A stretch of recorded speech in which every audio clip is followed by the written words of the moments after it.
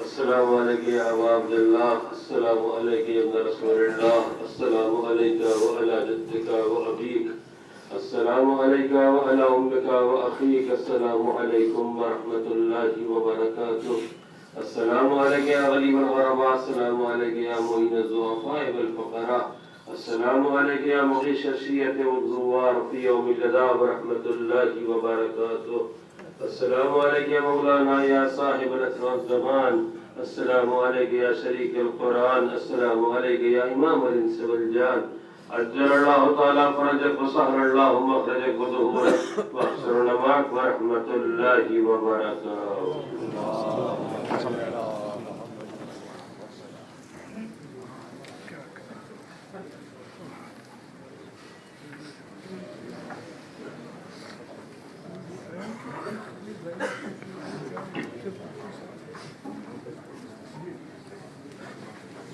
حضرات کل شب میں 6:30 بجے رضا منزل بیتن ٹورہ میں سالانہ مجلس منعقد ہوگی، جسے سرکار حجت الاسلام اور جناب مولانا سید جواد اللہ جوادی خدا فرمائیں گے، شرکت کی گزارش ہے۔